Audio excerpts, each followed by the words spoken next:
Bismillahirrahmanirrahim. Assalamualaikum warahmatullahi wabarakatuh. Dalam kesempatan kali ini kita akan membahas materi tentang integrasi numerik pada mata kuliah metode numerik.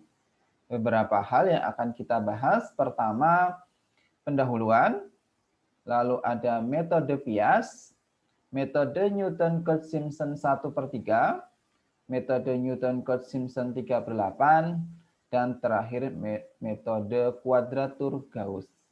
Kita mulai dari pendahuluan.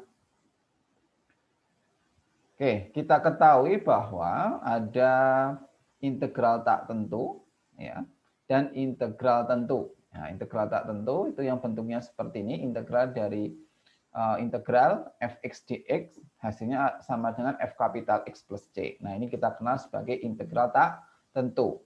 Dan ada juga integral tentu. Nah, integral tentu itu yang dia ada batasnya.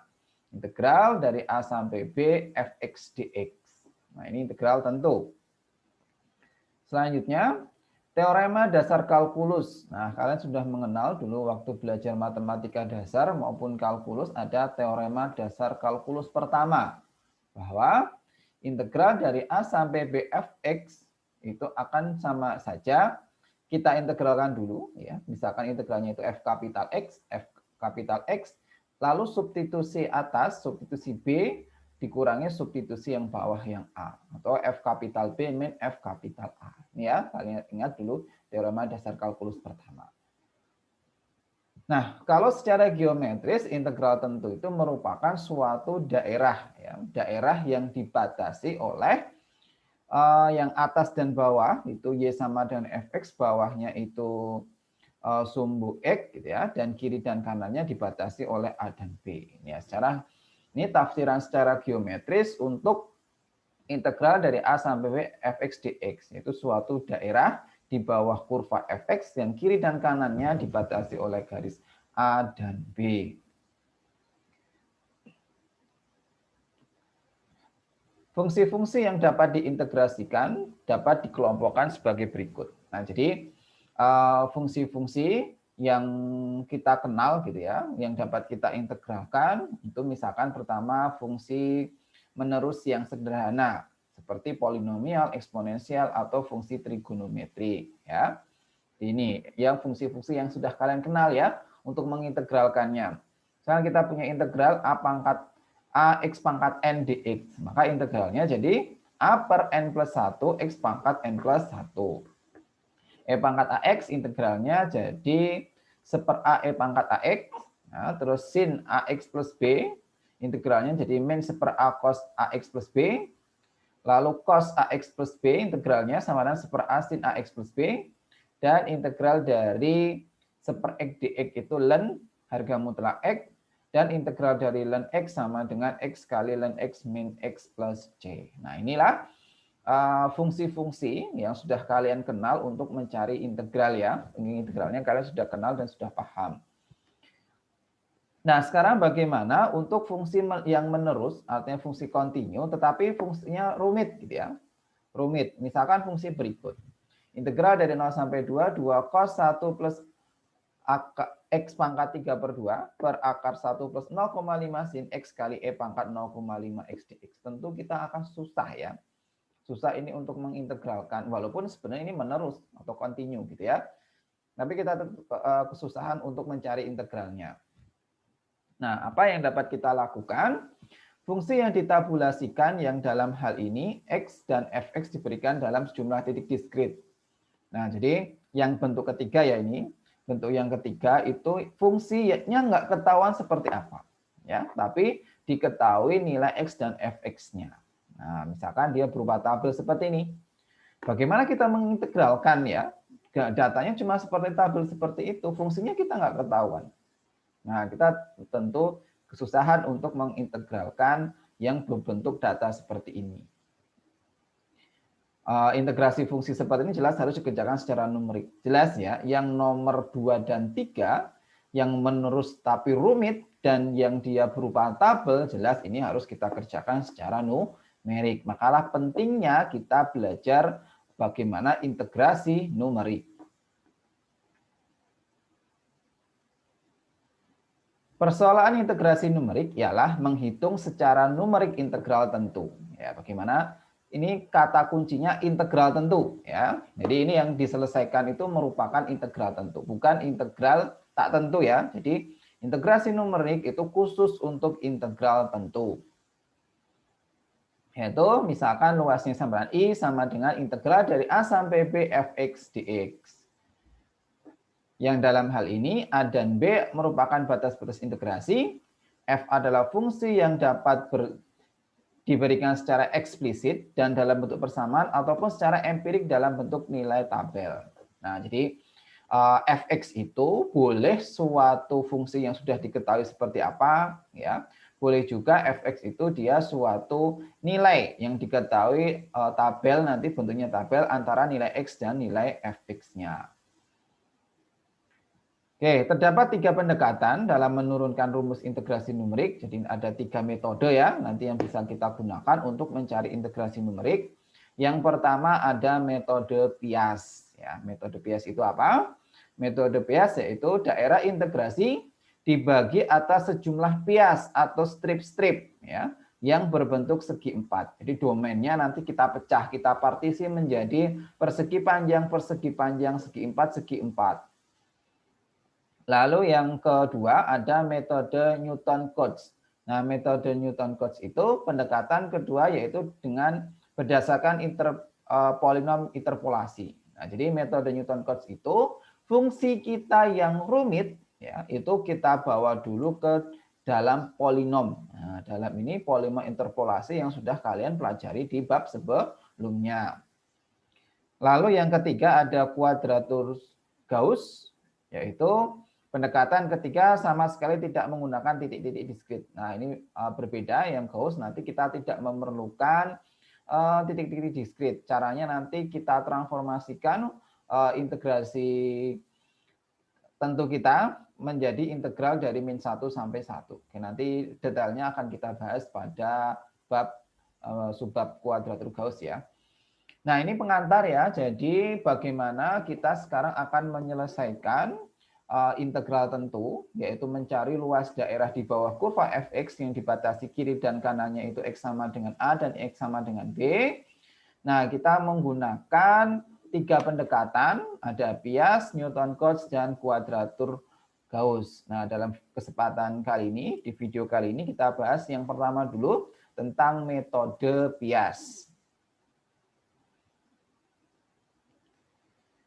Oke, metode Pias yaitu dihubungkan dengan tafsiran geometri tertentu, titik-titik pada tabel sama dengan membagi selang AB menjadi n buah pias atau strip.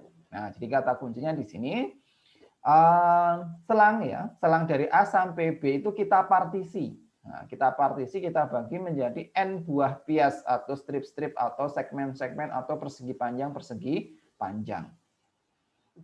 Lebar tiap pias itu sama dengan H ya.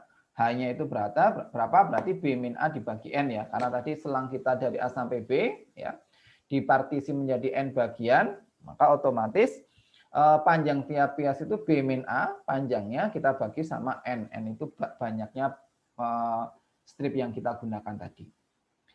Titik absis Pias dinyatakan sebagai XR, yaitu A plus RH, di mana R sama dengan 0, 1, 2, dan seterusnya. Jadi X ke R itu didefinisikan sebagai A, ya, A itu paling kiri, ditambah R kali H.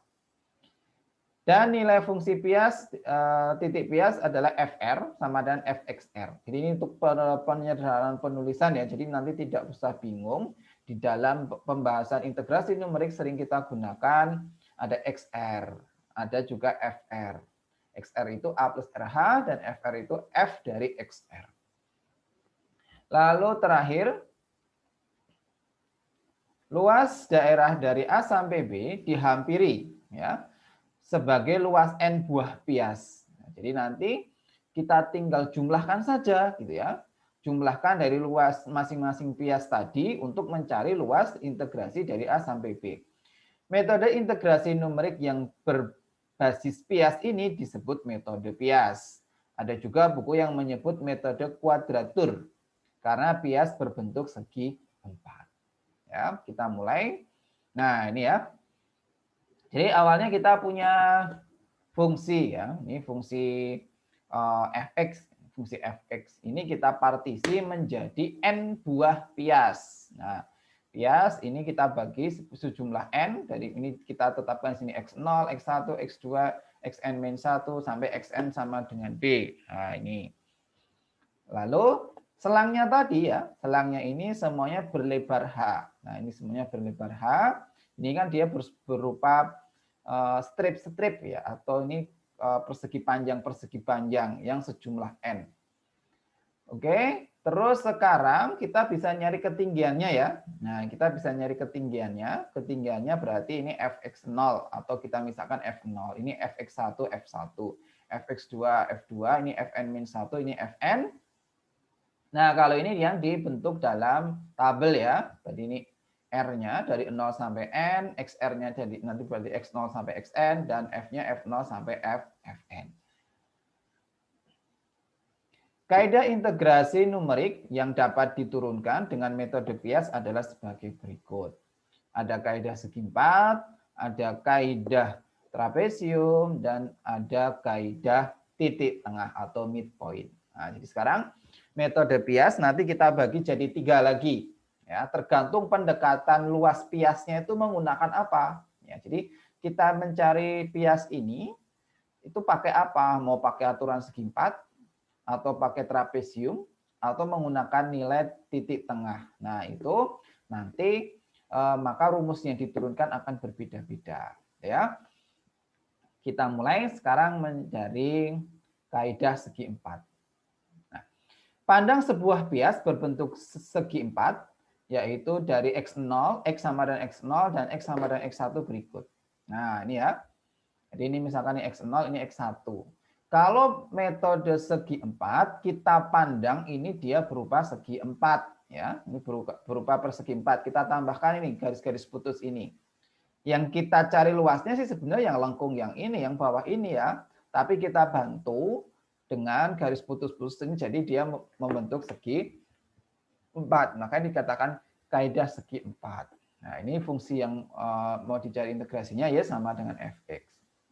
Nah, sekarang luas bias adalah tinggi bias. Luas satu bias adalah tinggi bias, yaitu sama dengan fx0. Nah, berarti nanti sama dengan integral dari 0 sampai x1 fx dx sama dengan h kali fx0. Nah, sekarang gini. Luas itu kan panjang kali lebar ya. Ya, kalau lebar di sini berarti kan sudah jelas ya, h, lebarnya h.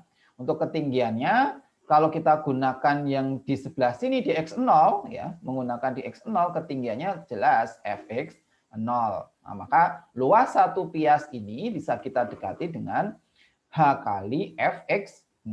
Nah, h kali fx0. Nah, pertanyaannya, terus sebenarnya lebih baik yang mana ya? Lebih baik yang kita gunakan X0, ya tingginya segini, berarti ini akibatnya ini ada yang apa? Harusnya tak terhitung jadi terhitung ya yang atas ini. Atau kita gunakan X1. Nah, kalau X1 kita bikin garis lurus gini, X1. Kalau X1 seperti ini ada bagian di sini yang harusnya terhitung, maka dia tidak terhitung. Nah, maka caranya ya sudah kita gunakan keduanya saja gitu ya. Untuk yang pertama tadi menggunakan fx0 ketinggiannya, yang kedua menggunakan fx1, maka jadi h kali fx1. Nah, setelah itu supaya adil karena kita gunakan kedua-duanya, terus kita cari rata-ratanya gitu ya. Rata-rata untuk yang tingginya tadi kelebihan ya, yaitu yang fx0, atau ketinggiannya yang kurang, yaitu yang fx1. Maka integral dari 0 sampai x0 sampai x1 fx dx yang kita dekati dengan h kali fx0 dan h kali fx1, ini kita jumlah ya. Maka 2 kali integral ini sama dengan h kali fx0 ditambah fx1. Kalau integralnya berapa? Ya sudah, tinggal kita bagi dengan 2. Ya, ini tinggal dibagi 2, maka h per 2 fx0 min fx1. Nah, jadi adil. Yang ketingginya lebih kita pakai, tingginya kurang kita pakai. Terus kita cari rata-ratanya. Selanjutnya, persamaan P.68 ini dinamakan dengan kaidah segi 4. Kaidah segi 4 untuk satu pias dapat kita perluas untuk menghitung integral dari A sampai B. Nah, ini tadi kan masih satu pias, ya kan? Satu strip tadi, satu persegi panjang. Padahal kan kita mau mencari keseluruhan dari A sampai B. Ini tadi baru sampai dari X0 sampai X1.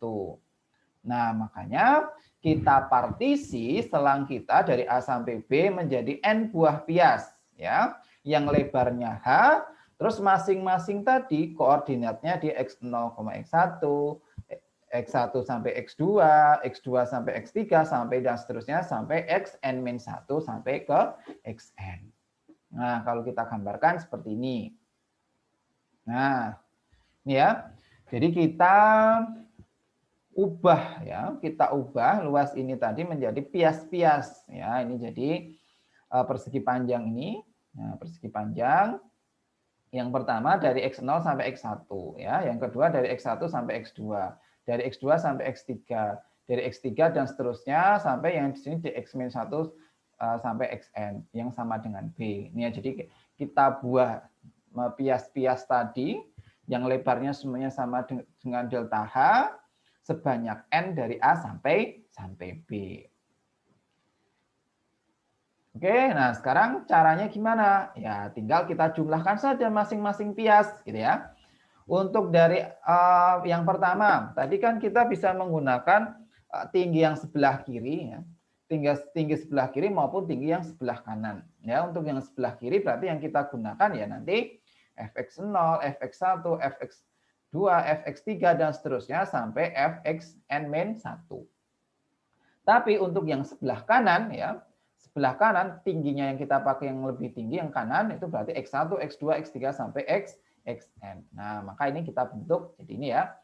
Maka ini ada hfx0, hfx1, hfx2 dan seterusnya sampai hfxn-1. Nah, ini kalau kita pakai yang kiri tingginya. Kalau yang kanan berarti hfx1, hfx2, hfx3 dan seterusnya sampai hfxn. Terus kita jumlah ya, kita jumlah. Maka ini jadi 2 kali integral ini sama dengan yang fx0 cuma ada 1 ya, cuma ada 1 berarti hfx0. Kalau yang fx1 ini ada 2. Nah, hfx1 ada 2, maka ini 2 hfx1, yang fx2 juga ada 2. Nah, maka ada 2 hfx2 dan seterusnya ya sampai xn-1 juga ada 2, maka 2 hfxn-1. Terakhir yang hfxn cuma ada 1. Jadi sini ada 1. Nah, selanjutnya ini kan 2 ya. Kalau integralnya A sampai B fx saja berarti tinggal kita bagi 2. Nah, untuk fx0 dan fx0 ini karena tidak ada 2-nya, maka dia jadi H/2 ya. Nah, selebihnya di sini 2-nya habis karena dibagi kedua ruas dengan 2. Seperti itu. Jadi kaidah segi 4 gabungan adalah integral dari A sampai B fx dx yang kita dekati dengan H/2, F0 ditambah 2F1, 2F2. Jadi yang tengah tadi kan ada 2-nya ya, yang di ujung-ujung yang tidak ada. Atau kalau kita tulis dalam bentuk sigma, ya berarti H/2 F0 ditambah 2 kali sigma dari 1 sampai N-1 Fi ditambah Fn. Nah, inilah kaidah segi 4. Ya, dengan tadi diperhatikan Fr tadi untuk Fxr di mana R dari 0 sampai N. Itu ya, kita sudah menemukan pertama rumus untuk kaidah segi 4. Tadi kita partisi ya, partisi dari A sampai N dan A sampai B itu menjadi N buah pias dan kita bentuk persegi panjang, maka kita peroleh metode atau kaidah segi 4 sebagai berikut. Oke, sekarang kita masuk ke kaidah trapesium. Nah, tadi sudah segi 4, sekarang trapesium seperti apa? Pandang sebuah bias berbentuk trapesium yaitu dari X sampai X0. Oke, jadi kalau tadi ini tuh kita bikin ya, kita buat jadi gini ya, kita tambahkan ke atas ini, dia jadi bentuknya persegi panjang. Sekarang di ujung-ujung fungsi itu kita tarik, maka ini kalau kita lihat dia berbentuk trapesium. Nah, maka ini dikatakan sebagai metode trapesium. Oke, luas satu trapesium. Nah, sekarang bagaimana mencari luas satu trapesium ini? Ya, masih ingat luas trapesium apa? Jumlah sisi sejajar bagi 2 kali tinggi. Nah, berarti kalau di sini jumlah sisi sejajar. Nah, berarti panjang sisi sejajarnya kan ini ya. Berarti apa? Fx0 dan Fx1. Nah, ini harusnya Fx1 ya. Fx0 ditambah Fx1. Jumlah sisi sejajar dibagi 2 kali tinggi. Nah, tingginya dari x0 sampai x1 yaitu sepanjang H. Nah, maka ini ketemu luas satu trapesium yaitu H per 2 Fx0 ditambah Fx1. Persamaan ini kita kenal dengan kaidah trapesium. Catatan bahwa kaidah trapesium sama dengan kaidah segi 4. Nah, jadi coba kita lihat kan sama ya sebenarnya. H per 2, Fx0, Fx1. Jadi kalau yang persegi panjang tadi karena kita, atau segi 4 tadi karena kita jumlah, kita bagi 2, kita pakai ujung-ujungnya. Sama, ini juga seperti itu. Kita gunakan kaidah trapesium, ternyata sama aja ujung-ujungnya tadi sebagai jumlah sisi sejajar tadi. Maka sama, ternyata kaidah trapesium dengan kaidah segi 4 itu sama. Oke, maka rumusnya juga akan sama ya. Rumusnya juga akan sama, yaitu H per 2 ya. F0 ditambah 2 kali sigma dari 1 sampai N-1 Fi plus Fn. Di mana Fr sama dengan Fxr, R dari 0 sampai ke N. Ini sama antara kaidah segi 4 dan kaidah trapesium.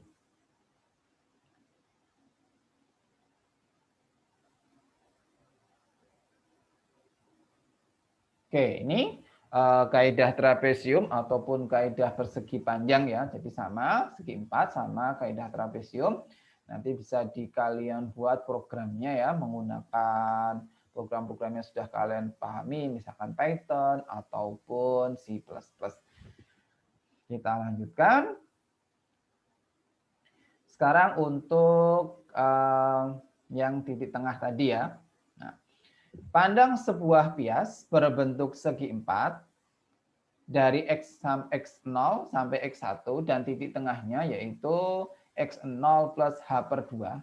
Jadi ini kita punya selang ya dari x0 sampai x1. Nah, ini x0 sampai x1.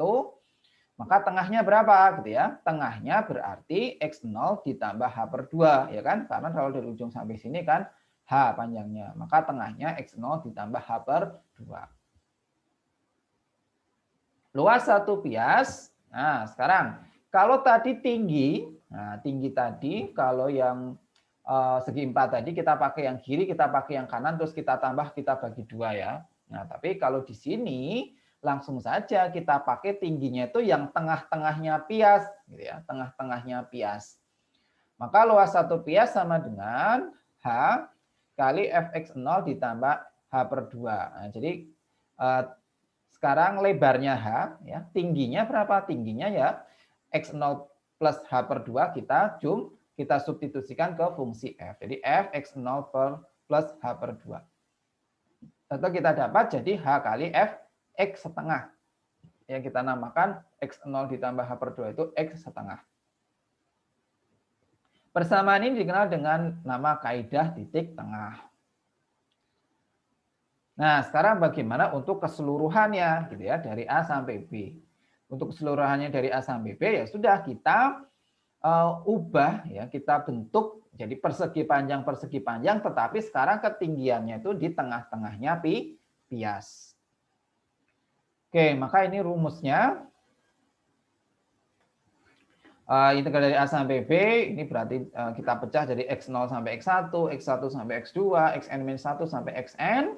Nah, terus masing-masingnya H kali Fx setengah, ya, H kali Fx 3 per 2, H kali Fx 5 per 2, dan seterusnya sampai H kali Fxn-1 per 2. Maka bisa kita namakan nanti ya, yang Fx setengah itu jadi F setengah, F3 per 2 itu jadi Fx3 per 2 jadi F3 per 2, dan seterusnya. Maka kita peroleh metode kaidah titik tengah, yaitu yang gabungan H kali ya, sigma dari 0 sampai N-1 Fi plus setengah. Nah, FI plus setengah.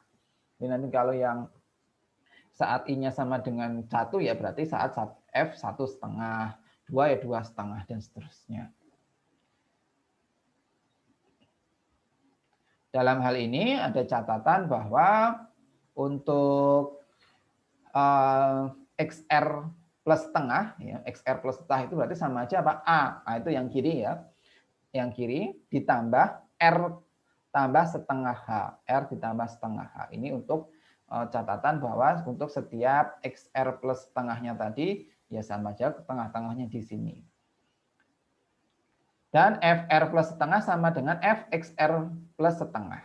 Nah, ini untuk penulisannya ya, jadi supaya nanti tidak terlalu panjang, maka misalkan untuk nilai tengahnya itu XR plus setengah dan FR plus setengah untuk nilai fungsinya. Oke, ini tentang codingan. Ya, silahkan nanti dicoba untuk pemrogramannya. Ini merupakan coding untuk kaidah titik tengah. Oke, sekarang galat metode Pias. Nah, ini menarik. Setiap kita bicara tentang metode numerik pasti muncul galat ya. Kira-kira galat ini muncul dari mana ya? Untuk yang luas ini tadi atau untuk integral. Nah, kita lihat coba. Misalkan I adalah nilai integrasi sejati. Nah, I itu nilai integrasi sejati. Dan untuk aksen itu adalah integrasi secara numeriknya. Ya, integrasi secara numeriknya kita simbolkan I aksen. Maka galat itu diperoleh dari I min I aksen. Ya kan? Berarti galatnya dapat dari yang sejati kita kurangi dengan pendekatan numerik kita. Ya, kita simbolkan E galatnya. Nah, sekarang kalau secara visual galat itu dari mana? Galat ini dari, misalkan nih kita gunakan metode trapesium ya. Ini metode trapesium tadi kan ini ya. Nah, di sini kan ada bagian yang terarsir yang harusnya ini tidak terhitung ya. Yang daerah di arsir ini harusnya tidak terhitung. Kenapa? Ya kan memang nggak di bawah garis fungsi fx kita gitu ya. Tapi malah kehitung di sini karena kita bentuknya di sini jadi trapesium. Maka ini ada muncul galat ya. Jadi ada suatu daerah yang harusnya tidak terhitung malah terhitung. Nanti ada kasus misalkan ini kurvanya cembung ya. Harusnya dia terhitung malah dia tidak terhitung. Maka itulah muncul galat baik di metode trapesium, persegi ataupun nanti yang tengah ya. Oke, sekarang gimana galatnya? Seberapa besar galatnya? Nah, ini akan dijabarkan. Oke, jelas ya. Berarti E tadi dapatnya dari mana? Dari integrasi yang sebenarnya, integral dari 0 sampai H, fx dx. Kita kurangi galat atau numerik kita ya. Numerik kita tadi, kaidah trapesium maupun kaidah persegi panjang, itu H/2 F0 plus F1. Oke. Setelah itu kita uraikan fx ke dalam deret Taylor atau deret Maclaurin ya, karena diambil ini x0 sama dengan 0. Jadi si fx ini kita gunakan deret Maclaurin. Diingat-ingat lagi, metode Maclaurin sudah kita pelajari di awal bab. Fx itu bisa kita jabarkan dengan Maclaurin. F0 ditambah xf aksen 0 ditambah setengah xf double aksen 0 ditambah 1/6 x pangkat 3 F0 diturunkan 3 kali, tingkat ketiga. Oke, nah sekarang kita uraikan juga ya yang fx1. Nah ini karena ada F0, ada fx, ada F0, ada fx1 ya. Sekarang kita jabarkan yang F1 ya. F1 sama dengan fx1 sama dengan FH ya. Ke dalam deret Taylor atau Maclaurin karena saat x0 sama dengan 0 yaitu F1 sama dengan atau FH sama dengan F0 ditambah H F0 aksen ditambah setengah H kuadrat F double aksen dan seterusnya. Jadi ini sebenarnya tinggal kita ganti ya. Kita ganti X ini kita ganti dengan H. Ya, karena kita sudah punya deret Maclaurin untuk Fx. Nah, untuk FH-nya ya tinggal kita ganti ini dengan H. Maka ini jadi H F0 aksen. Ini jadi H kuadrat F0 double aksen. 1/6 H pangkat 3 F0 turunan ketiga dan seterusnya. Ya, oke, gampang. Nah, selanjutnya kita jabarkan ya. Ini tadi kita sudah ada fx-nya, ini sudah ada, kita jabarkan jadi ini. Lalu F1 sudah kita jabarkan juga jadi ini. Nah, tinggal kita substitusi saja ke E ini ya. Nah, kita dapat seperti ini. Ini yang pertama sampai sini tadi yang fx-nya ya. Lalu yang belakang ini yang sampai di sebelah sampai ini itu yang tadi yang F1 ya. Oke, terus ini bisa dikumpulkan jadi satu. Yang sebelah sini karena ini integral dari 0 sampai H dx, maka ini diintegralkan ya. Nah, biasa ini mengintegralkan polinomial kan? Mengintegralkan polinomial, maka jadi kalau F0 aksen ini semuanya konstanta ya. Kan ini sebenarnya nilai yang sudah disubstitusikan ya. Maka ini konstanta. Jadi kita cukup melihat nilai X kuadrat, X pangkat 3, dan seterusnya sampai X ke N. Ya, maka integralnya kalau 0 F0 ya berarti 1 kali F0 berarti integralnya X F0 gitu ya. Lalu untuk yang ini kita integralkan ya, X itu integralnya setengah X kuadrat ya. Ini setengah X kuadrat F0 aksen. Ini X kuadrat itu sepertiga X pangkat 3 ya. Maka jadi 1/6 X pangkat 3 F0 triple aksen turunan ketiga. Dikurangi, nah ini tinggal diproses aja. Ini dikalikan ke dalam. Ya, hasilnya seperti ini. Oke, ini dijabarkan.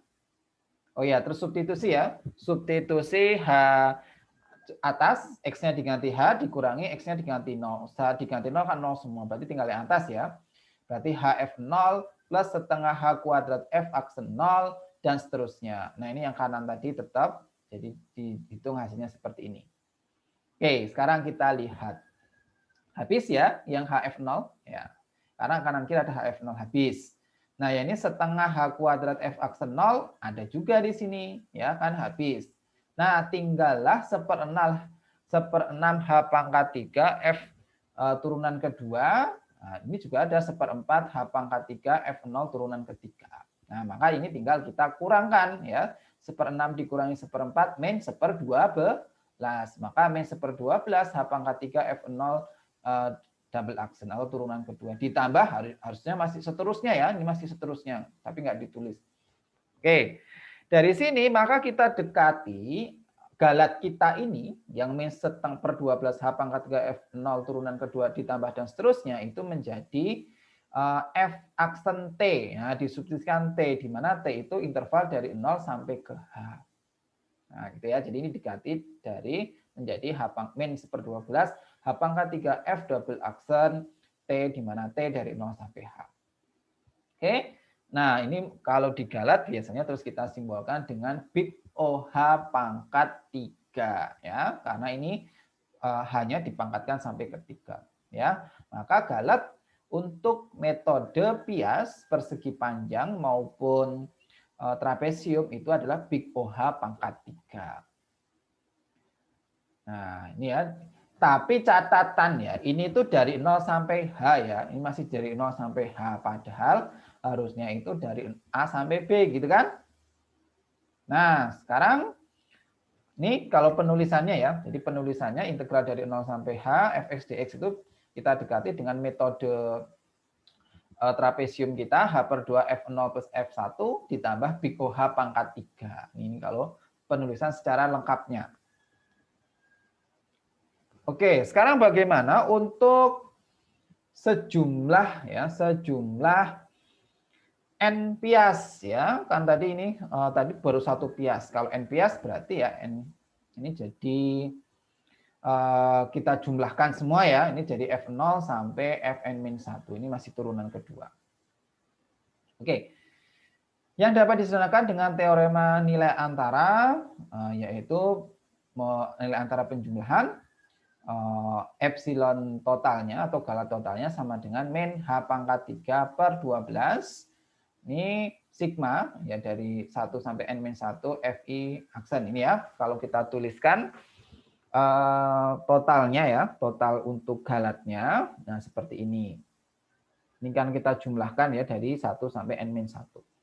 Oke, setelah itu ini bisa kita gunakan tadi teorema nilai antara ya, teorema nilai antara.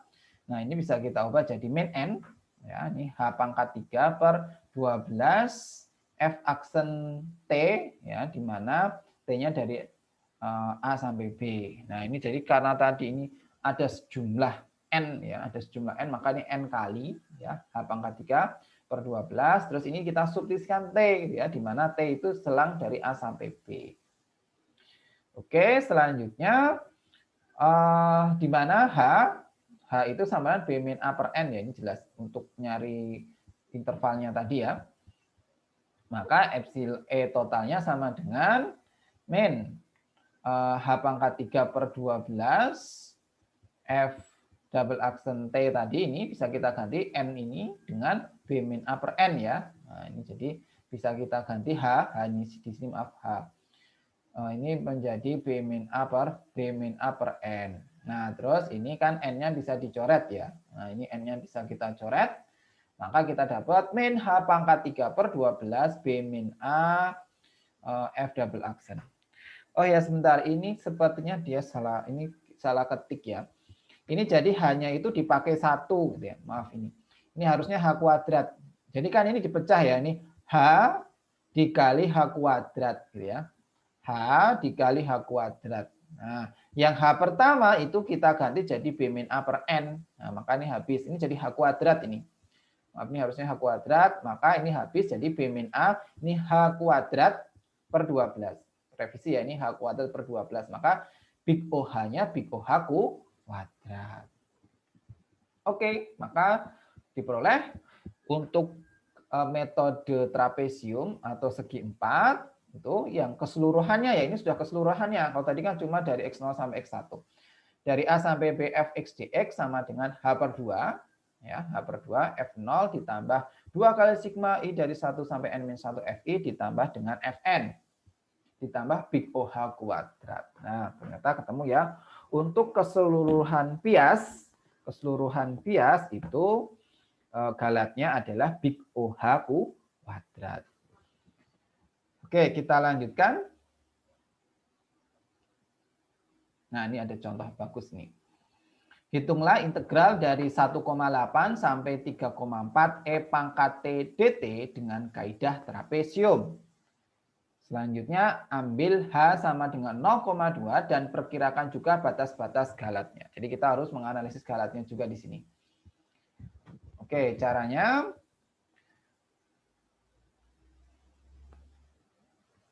nih. Tadi karena yang digunakan itu 0,2 ya hanya, maka kita cari n-nya dulu. Ini justru yang diketahui hanya bukan n-nya, maka n-nya dicari dulu. N dapat dari B min A per H, maka 3,4 min 1,8 per 0,2 jadi 8. Berarti kita gunakan 8 pias. Lalu selanjutnya, tabel data diskritnya adalah sebagai berikut. Nah, ini sudah diberikan tabelnya ya. Jadi ini untuk XR-nya, R-nya sama dengan 0, 1,8. Jadi karena tadi delta hanya 0,2 ya, berarti 1,8, 2,0, 2,2, 2,4, 2,6, dan seterusnya sampai 3,4. Lalu nilai-nilai XR ini kita substitusikan ke E pangkat X gitu ya. E pangkat 1,8, E pangkat 2,0 yang sudah ditampilkan hasilnya di sini. Oke, ini dulu. Karena kita tadi butuhnya 8 bias, kita bentuk biasnya ada 8, yaitu R-nya di sini dari 0 sampai 8. Oke, kalau sudah, sekarang kita gunakan metode trapesium tadi. Maka jadi H per 2, F0 ditambah 2F1 ditambah 2F2 dan seterusnya sampai 2F7, F8. H kita jelas 0,2 dibagi 2, terus nilai F0 sampai F8 kan sudah ada ya, ini tadi. Ini ya, ini sudah ada ini. F0 sampai F8 sudah ada, tinggal kita substitusikan saja di sini. Oke, seperti ini. Maka hasilnya yaitu 23,994. Oke, dijumlah total semuanya itu ya, 23,994. Nah, ini integrasi kita berdasarkan metode segi empat atau trapesium. Nah, bagaimana analisis galatnya ya? Nah, ini kita cari coba integrasi sejatinya. Nah, ini kita gunakan integrasi sejati menggunakan teorema dasar kalkulus pertama, yaitu integral dari 1,8 sampai 3,4 E pangkat X dx sama dengan E pangkat X. Jadi integral E pangkat X kan tetap E pangkat X. Substitusi 1,8 dikurangi substitusi 3,4 hasilnya 23,914. Ternyata berbeda ya. 23,994 dan 23,914. Oke.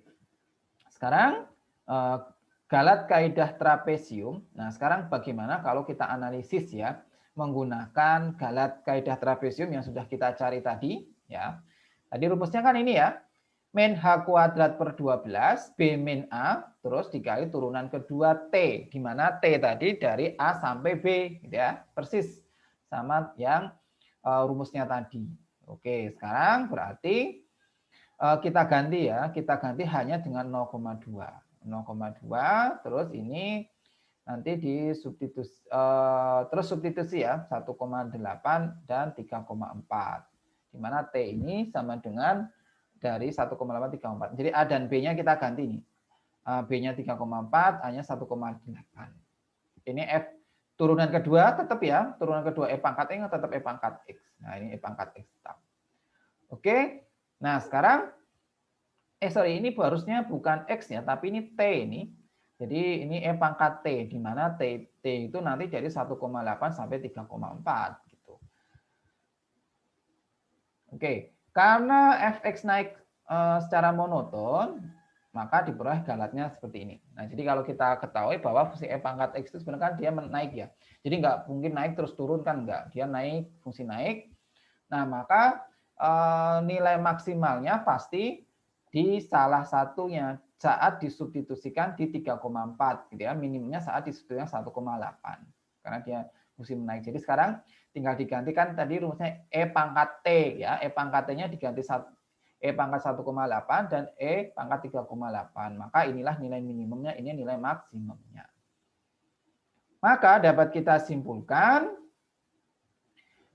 epsilon kita atau galat kita itu dari min 0,0323 sampai min 0,1598. Nah, ini ya galat kita. Lalu sekarang di sini nilai sejati I harus terletak di antara 23,994 dikurangi 0,1598. Jadi ini sejatinya ya tadi ya. Ini sejatinya. Sejati tadi 23,994. Maka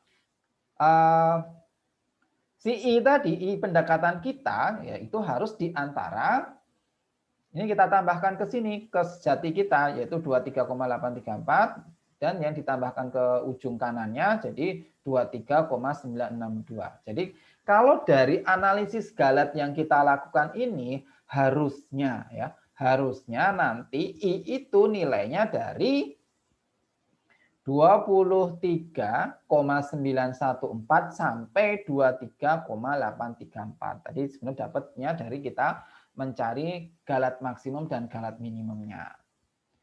Oke, maka galat hasil iterasi ini sama dengan min 0,8080. Nah, sekarang kita bandingkan ya. Ini kita bandingkan dengan hasil kita tadi. Hasil kita tadi kan hasilnya 23,914 ya. Oke, benar ya ternyata hasil kita itu masih di selang galat yang hasil analisis kita. Berarti memang analisis kita sudah benar gitu ya. Nah, atau kalau kita galatnya ini min 0,860. Min 0,080. Sama juga masih di interval E. Maka benar juga ini. Oke, yang memang terletak di antara galat minimum dan galat maksimum. Oke, ini ya tentang analisis galat untuk metode trapesium. Nah, diperhatikan, ini kita bisa menentukan galat maksimum dan minimumnya, maka kita bisa menentukan juga interval nilai I yang mungkin itu dari berapa sampai berapa. Oke, sekarang bagaimana untuk galat titik tengah ya? E-nya berarti ya dapat dari rumusnya ya. Rumus kita ini sejatinya 0 sampai H Fx dx, dan kalau metode titik tengah kan H kali F setengah ya. Oke. Dengan cara penurunan yang sama seperti kaidah trapesium, jadi dicari ya, ini dicari F setengah itu berapa menggunakan diode Maclaurin, Fx-nya dijabarkan juga dengan Maclaurin, kita peroleh E yaitu H pangkat 3 per 24. Ya, ini H pangkat 3 per 24 turunan ke 2, di mana T dari 0 sampai H. Ini untuk satu ya, untuk satu pias. Untuk keseluruhan pias itu N kali H pangkat 3 per 24 F double aksen T, di mana T dari 0 sampai B. Ya, terus tadi bisa dipecah H pangkat 3-nya ini jadi H pangkat 2 B min A, terus ini turunan kedua. Oke, maka kita dapat H pangkat 2 ya, maka big OH kuadrat. Oke, maka kaidah di tengah itu galatnya big OH kuadrat. Nah, dapat dilihat bahwa galat integrasi dengan kaidah titik tengah sama dengan setengah kali galat pada kaidah trapesium, namun berbeda tanda. Ini loh tadi galat tadi. Nih, yang ini kan H kuadrat per 24 ya, yang titik tengah. Tapi yang metode trapesium tadi min H kuadrat per 12. Nah, berarti bagus yang mana? Walaupun sama-sama big OH kuadrat ya, walaupun sama-sama big OH kuadrat, tetapi kan galatnya berbeda. Yang titik tengah ini H kuadrat per 24 ya, tapi yang tadi H kuadrat min seper 12 gitu ya. Maka ini disimpulkan galat titik tengah itu setengah kali dari galat trapesium, cuma berbeda tanda. Dengan kata lain, kaidah titik tengah lebih baik daripada kaidah trapesium ya. Berarti ternyata titik tengah lebih baik. Sayangnya, kaidah titik tengah tidak dapat diterapkan jika fungsi fx tidak diketahui secara eksplisit. Hanya tersedia data berupa tabel titik-titik saja. Sebab kita tidak dapat menghitung nilai tengah yaitu fr plus 1, fr plus setengah ya. Ya, kalau datanya itu berupa tabel yang nilainya X1, X2, X3 sampai Xn, kita bagaimana mencari X1, X setengah, X3 per 2, X5 per 2 kan nggak bisa. Maka metode titik tengah ini dia memang galatnya lebih kecil gitu ya, tetapi tidak bisa digunakan untuk menyelesaikan ya integrasi yang datanya berupa tabel, nilai fungsinya belum diketahui secara eksplisit. Oke, sudah selesai ya kita membahas tentang metode Piast. Jadi metode Piast itu ada 3 ya, trapesium, segi 4, dan titik tengah. Ternyata sudah kita turunkan trapesium dan titik tengah, trapesium dan segi 4 itu rumusnya sama. Jadi ternyata sama. Nah, yang berbeda itu yang titik tengah. Terus kalau kita analisis galatnya ternyata lebih baik yang metode titik tengah ya, walaupun mereka sama-sama big OH kuadrat. Demikian pembahasan kita tentang metode Piast. Nanti kita lanjutkan ke metode yang lainnya. Sekian, semoga bermanfaat. Wassalamualaikum warahmatullahi wabarakatuh.